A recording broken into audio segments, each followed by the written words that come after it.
Division. The division of peaks. Yeah, promote. I would provoke. I would promote. Obviously, multiplication. I can't shut up. Have you felt it's affected your language? No. Well, being off the internet has. Yeah. Yeah. Intro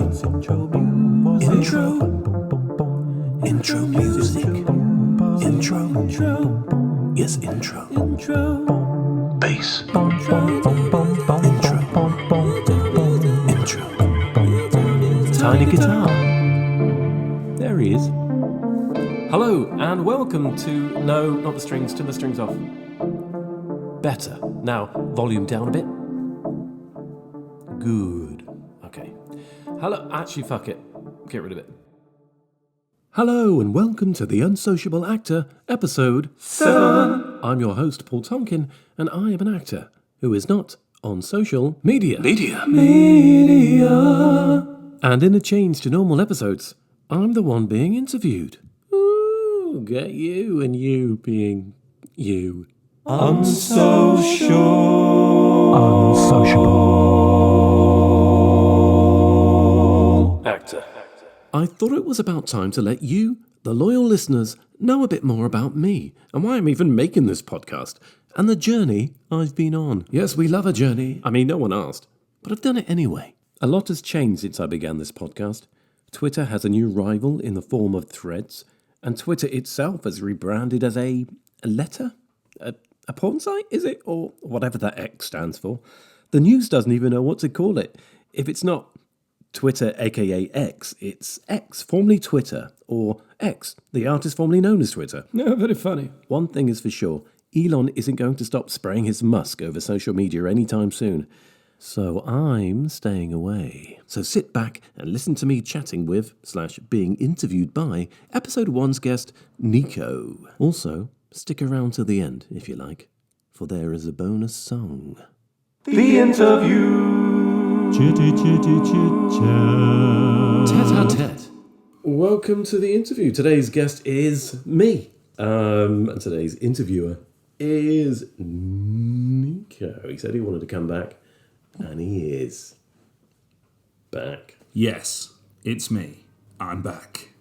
You may know me or recognise my voice from episode 1 of The Unsociable Actor, a podcast I have the pleasure today of guest hosting. Mm-hmm. As Paul said in the intro, I'll be asking him the questions this week, including, but not limited to, his thoughts on social media, why he no longer felt the need to use it, and how it has and hasn't affected his life as an actor and his life outside of being an actor.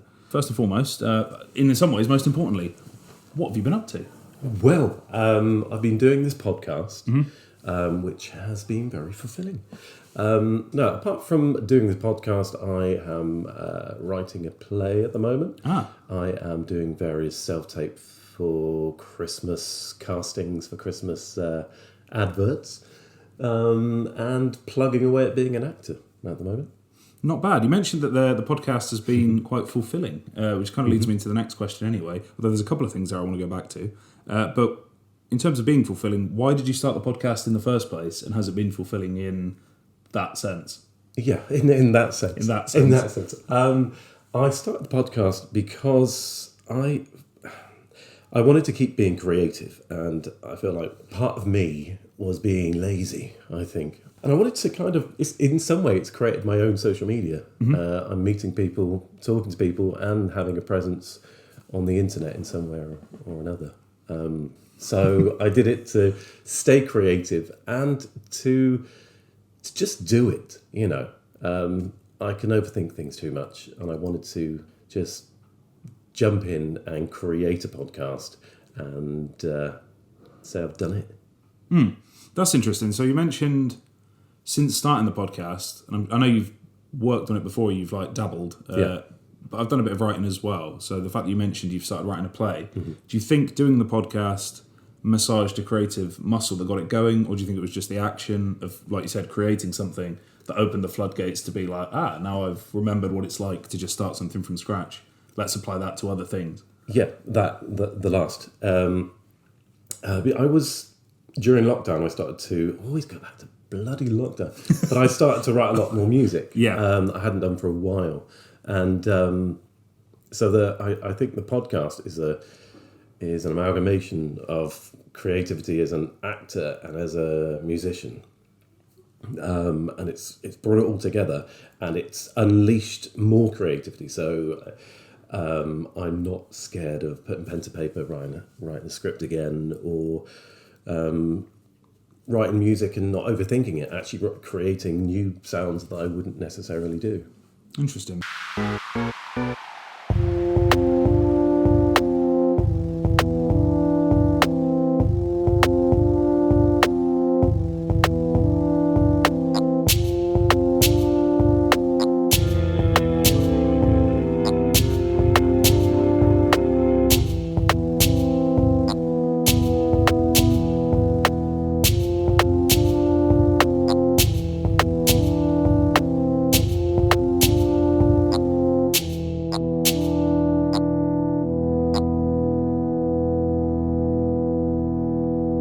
Very long edit. It's finished. I always find actors who write, whether it's music or plays, always make something really fascinating or interesting because they've been on both ends of the script, if that makes sense. Mm-hmm. So I could talk about that all day, but to bring it slightly, exactly, yeah. You're the one that has to edit it down. So I won't, but I will send you a really long voice note on the way home. Just my thoughts on it, whether you ask or not.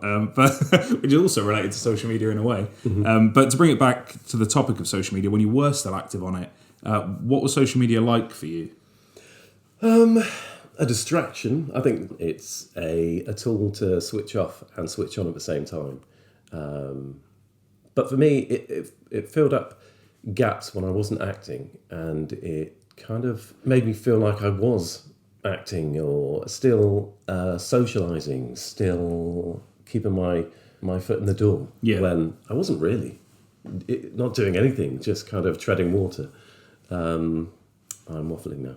Well, it does make sense. Like we talked about literally minutes before we started recording, the saying of you should. I don't know I can't remember who started it or said it first, but do something that helps you professionally every single day. So would you be in the camp of saying that didn't necessarily fall under that category? Like you didn't feel like you'd actually done anything. I don't think it ever. It really was a beautiful noise to distract me from actually doing what I should be doing, So on that, what do you think are the pros and cons of social media? Well, you are connecting with people. You are connecting with what people are thinking in the moment. You get to see what work is out there. You get to see what people are trying to achieve, not necessarily achieving, but wanting to put out there. Cons, you are not doing anything yourself. Social media can be a job. It can turn into a living for you. But ultimately, for me, the cons are you hear everything all of the time, and it distracts you. And to be honest, it plagues mental health problems. And in fact, it kind of brought out for me more negativity than it did positivity. Yeah, sure. So, I'd agree. And it's also definitely, this is, I guess, and arguably, I don't work in data, but I feel like that is encouraged for the sake of selling you things to make you feel better. Like, I feel like the goal is to try and make you feel as negative or angry or upset as possible to try and fix it. Hello, by Edward's back. Small Edward into the room. Hello. Look at him. But it's designed to keep you on, isn't it? So it's designed to turn you on and turn you off to make money. Absolutely, yeah. So if you were Paul Tonkin Musk Zuckerberg and you were in charge of all of the social medias, what would you change or what steps would you take to try and make it, in your opinion, a better place? Okay. Or a better tool, the surname, first of all. Just Paul Tonkin, we can stick with that. We don't need Zuckerberg. I don't like the imagery that comes with that name. But it's difficult because the internet is such an untamed beast that arguably is impossible to tame. I mean, what's happening with Twitter at the moment? That's someone trying to kind of control what people are doing, but in not necessarily a good way. But that is the example of that you can't control the internet to a certain degree. But I think I would keep an honesty about it, maybe to kind of go, this is about celebrating oneself as being the best that they can be. Okay. And this isn't real life, but don't tear anyone down for being who they are on there.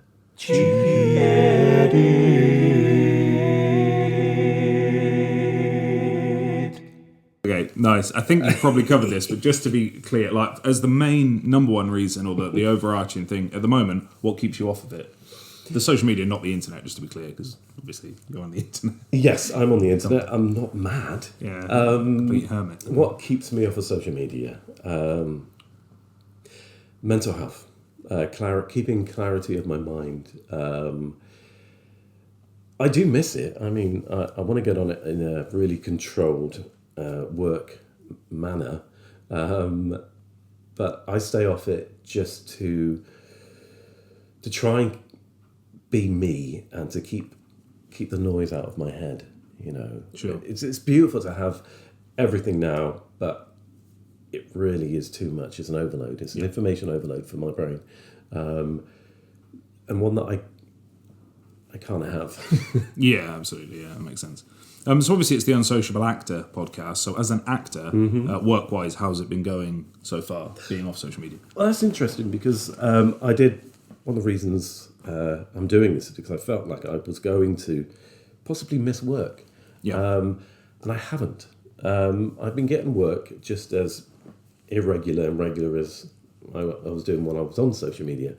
I feel like social media's filled up the downtime, and it made me feel like I was still working. Yeah. You know, but no, I've still been doing as much work that I normally would. It's just there's a lot more quiet time because I haven't got the colours on my black mirror staring at me. Sure, yeah. So as an actor, do you feel the same without social media? I feel a slightly bitty. I feel slightly ostracised sometimes because I'm not on WhatsApp. Anytime you meet new people, anytime you start a new job, anytime you're in a job and suddenly they start a new tangent, it's like, I'll add you to the group. Are you on WhatsApp? WhatsApp this, WhatsApp that. And I'm like, no, I'm sorry, I'm not on WhatsApp. And this is probably me projecting, but I feel like they look at me like, you fucking bastard. You have ruined everything. It wasn't me, I'm just not on it. Yeah. They probably aren't doing that, but that's how I feel in my heart, that they now want to burn me at the stake. I think as well, there's a bit of an illusion, in my opinion anyway, in the fact that if you make an email, if you say I wrote an email now with Paul Tonkin in, I can CC a bunch of other people in it. Yeah. That's literally the same as a WhatsApp group, and I don't know why that's become a thing where people are like, it's a lot of, I don't want to do emails as well. And you're like, well, that literally is like an extra 2 clicks because you just copy and paste and put it in there. Yeah, it's it is the same convenience, thing. isn't The it? same apps. I mean, on my phone, I can literally do that. And then you're back in. Yeah. It's a sneaky edit. It's a sneaky edit. It's a sneaky edit. It's a sneaky edit. It's a sneaky edit. It's a sneaky edit to cover shit. Yes, we're having a jolly good time. On a more positive note, when as an actor, obviously we've talked a lot about you on social media, but did you have any actors that you did enjoy the presence of on social media when you were on it, or like anyone in particular? No one in particular. I mean, you always had people like Ryan Reynolds, you know. Oh yeah, of course. But that became quite a lot, and then suddenly it was just you are just promoting things all the time. I suppose that's why you're on there. Yeah, of course.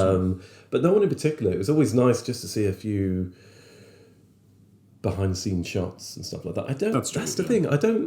When did it become important to know what actors are doing in their real life? Yeah, I know. Because it's nice.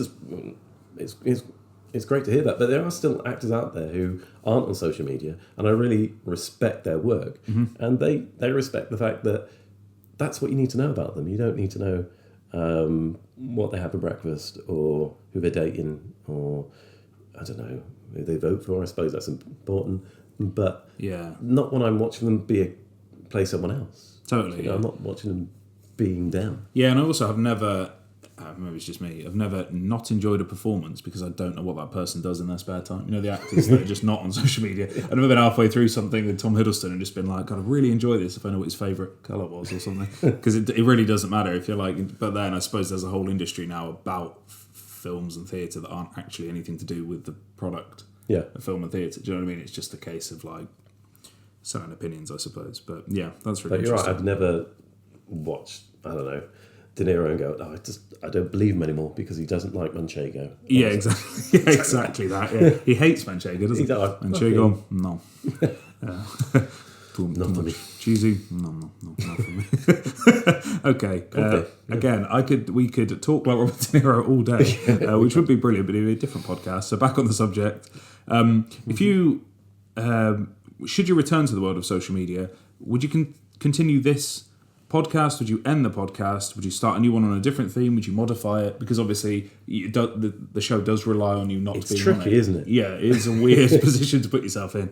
Yeah. I think I would probably keep it going but modify it. Okay. I mean, it's tricky. I'm doing this, but I'm not even plugging it anywhere because I'm not on social media. No, exactly. Yeah. My next step, I will do a website and make a newsletter. Cool. Yeah.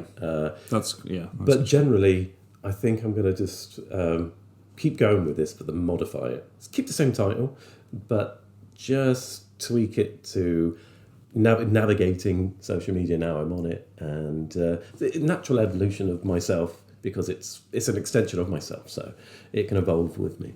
Cool. Would you consider, if possible, and this is just coming to my head now, if there was somebody from any one of the companies that run social media websites, would you ever interview them in the context of what their thoughts are on performing arts or how they think it could be improved for actors or artists? Or would that be something that you'd consider? That'd be wonderful. Good, wouldn't it? Yeah. I mean, I do want to try and get some casting directors on. Cool. As Okay. well, 'cause that's important, because I thought they were scanning socials a lot more than they actually are. I think.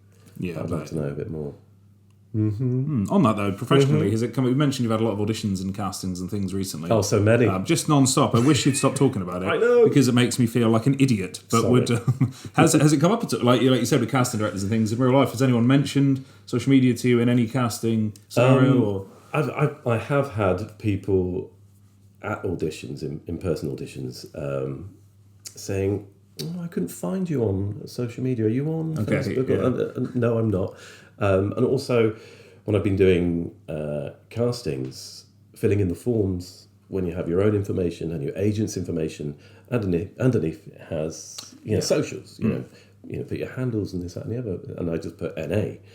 And always I'm thinking, is that going to affect the casting? If it comes down to me and someone else, but this person has X amount of followers, or at least they're alive on social media. Yeah, sure. Am I going to get nixed? I honestly think, I'd love to hear it. Like you said, if you did do an interview with, I'd love to hear. I guess it's really tricky to get an honest answer from anyone in regards to how something like that actually works. Yeah. I get the impression that for certain projects that are really, really high profile, it does end up coming down. Well, that would be a bigger factor in something like how many people, how many times they're searched on certain sites or how many followers they've got. And also, I think it's probably to an extent a safeguard to be like minimising risk of them saying something stupid when it comes to promoting the film. Yeah. Oh, so this is an edit, is it? Oh, wonderful. So I've enjoyed, this is a question for me really, I've enjoyed listening to the podcast so far. Would you, obviously probably not at the same time, I appreciate time constraints and things, but would you consider creating one on a different theme or just producing one for someone else if they were to say like, oh, I like how Unsociable Actor sounds? Yeah, totally. Cool. Again, that's part of the exercise of doing this. Okay. That you can flex those muscles. Flex those podcast flex muscles. Yeah, look what I can do. He's now flexing people. Thank you very much. But yeah, absolutely, I'll happily be an editor or a co-creator. Oh, there you go. You've heard it here first. He will take job offers. But this is an edit. Please continue. So 6 episodes in, I know there's the sort of clip episode, but at this point, what have you learnt from the podcast, listening back to them and editing them? And From the podcast or from the people on the podcast? I guess a bit of both. Like, what have you learnt from what they've said that you might not have known when you started, and what have you learnt from the process of creating it? 2 different questions, interwoven, very difficultly. Beautifully done. Talking about the people, I've learned that we're all pretty much the same with regards to social media. We have the same concerns and same wants and needs. I've learnt that the bit that I was always afraid of or shied away from, the personal touch, That's very important when it comes to selling things, and actually seeing a face, hearing a voice, and understanding that person is going through the same stuff as you is the way to connect, whether you're selling something, whether you're actually just being. That is a way to navigate social media that I'd never really done before. But making the podcast, I've sort of said this before, but what it's done is kind of freed me creatively. Just have an idea and do it. Yeah. You know? Yeah, I often tell people as well, because obviously, to plug another one, Diary of a Big Lad, Yep. that I produced for Chad O'Brien. How many episodes has it been now? 20. Would you believe this? We've recorded 29, and 27 is just kind of... I know, yeah, because we do it weekly. We kind of stuck with the idea that if we make sure there's an episode to go out every Monday, some of them are a lot shorter than other ones, but just to keep the momentum of it is always there. So, like, for our 3 subscribers, it will always be there. Do you know what I mean? It's like, let's keep that. And also, as a personal challenge, we don't get slack and be like, hey, let's just have a week off, because you can have a week off if you record 2 in advance. So it's just like anything else. You just make it a responsibility. And the reason I bring it up is I think a lot of people don't realise, as much as they're really quick to sort of criticise an idea or how it's executed, they just don't really think about doing it. And I think the whole point of podcasts originally was the fact that you can just record something, have an RSS feed, and it can go out to people for free. So if you have something that you want to say, or you want to talk about and you think is important, then it can be done. And I think like just making some episodes, even if you don't air them, like just make them, just go and do it. So I think it has been noticeable that like, we've both found that just making one, it's like you said earlier, is the burnt pancake thing, isn't it? Like, it's the burner. Just get it done and do it. And it's like, don't wait for the perfect idea, because when you do it and it ends up being your first one, you might struggle with things that hamper the idea overall. It's again going back to overthinking. It's and it's learning on your feet, so that you don't overthink it, and you do actually allow yourself to create something, put it out there, and then evolve.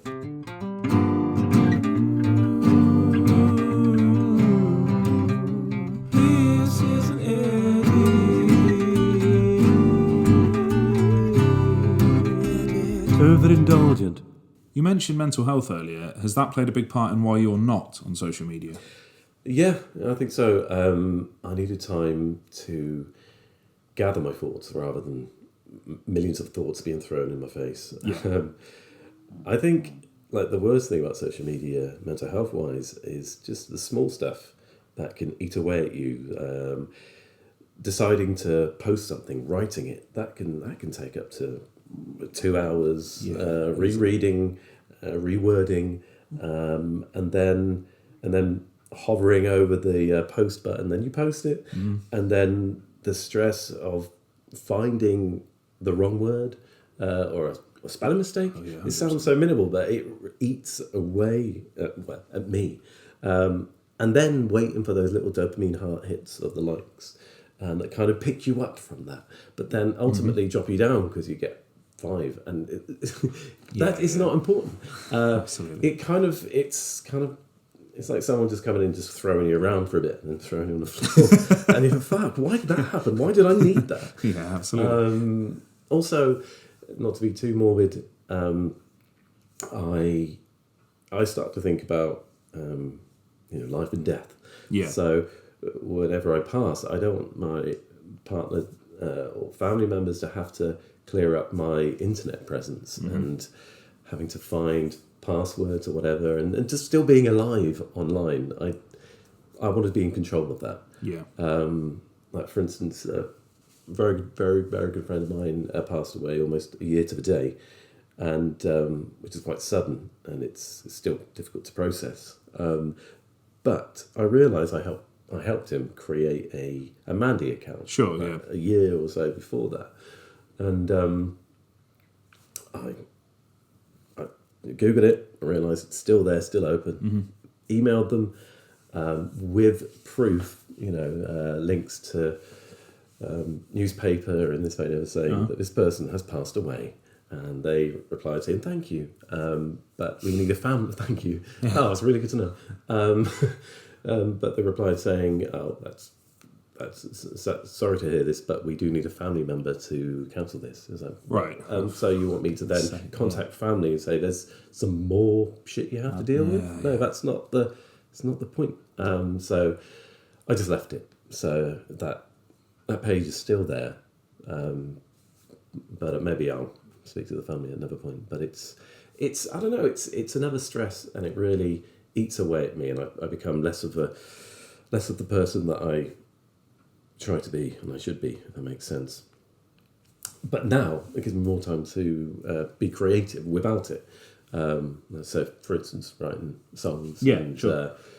And now having to deal with a grief that I didn't even know existed. If people say, like, going right off track now, people say grief are the 5 stages you have to go through.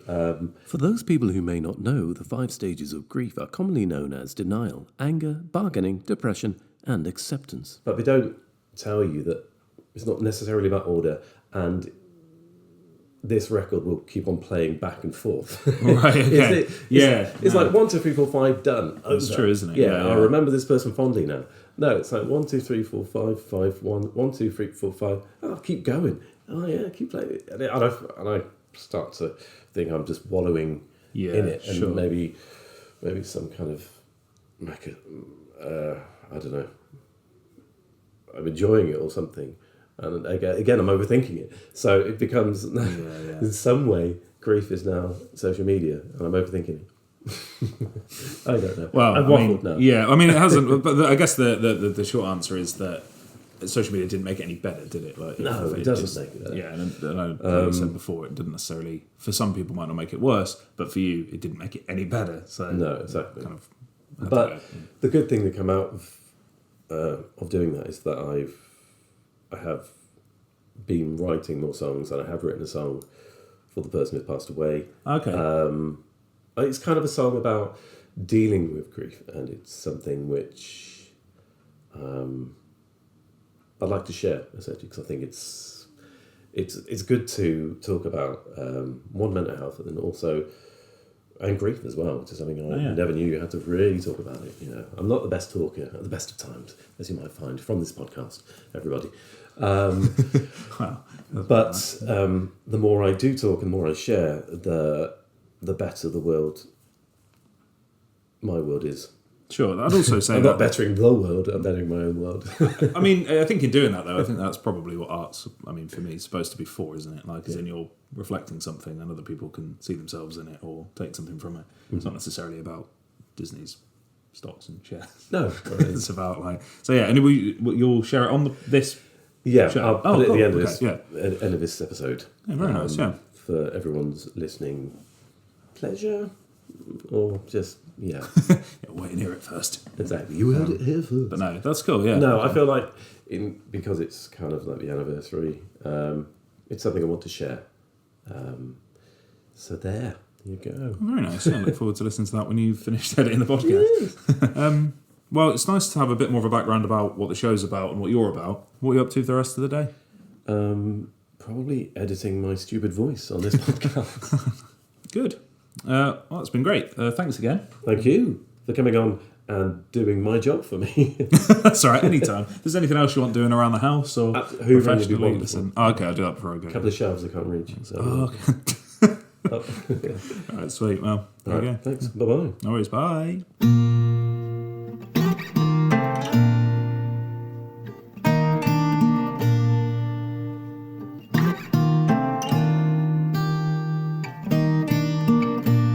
I sit and try and write, but nothing comes through. All these convoluted lines don't convey the truth. What should I write and what good will it do? I guess I'll write about you.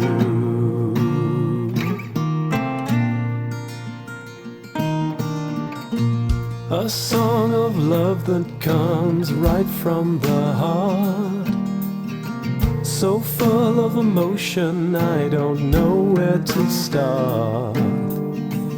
Pick up all the pieces, then tear them all apart.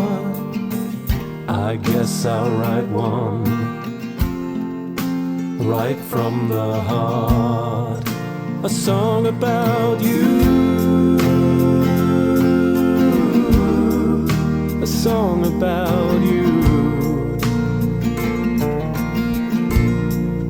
a song about you,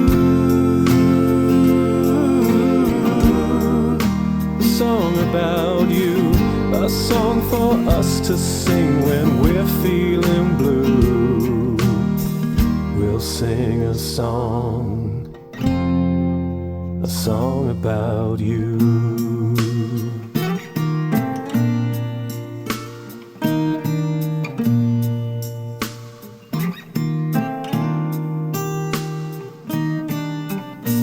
Picturing images to put on this page, but all I have right now is a head full of haze.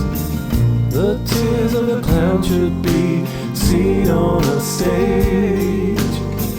Each time we sing out, we'll sing about you.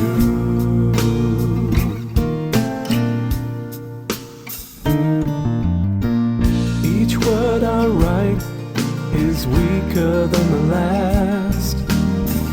These heartfelt synonyms all equally crass. I can't sing a love song like I have in the past, but I'll sing a love song to last. A song about you, a song about you, a song about you, a song about you, a song for us to sing when we're feeling blue. We'll sing a song about you.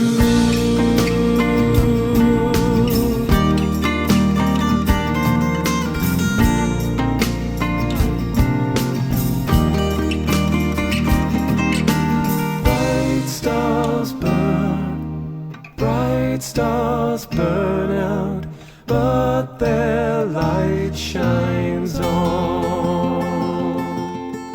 Bright stars burn out, but their light shines on. A song about you, a song about you,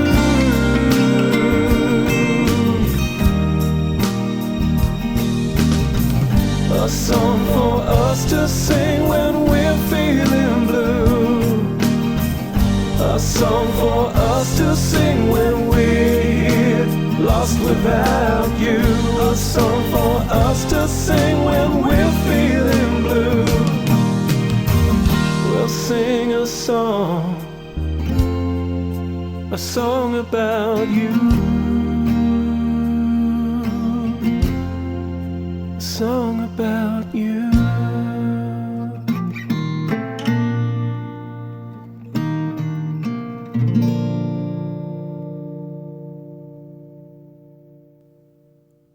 For all of those who have loved and lost, you are loved.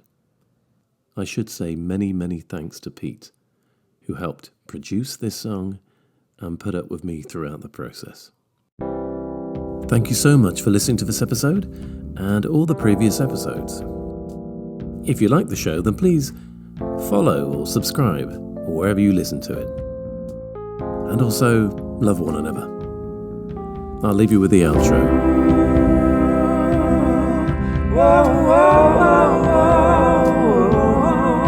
Still sounds like an intro to me. Maybe I'll change it. Maybe I won't. Maybe I will. Nah, I won't. See you next time.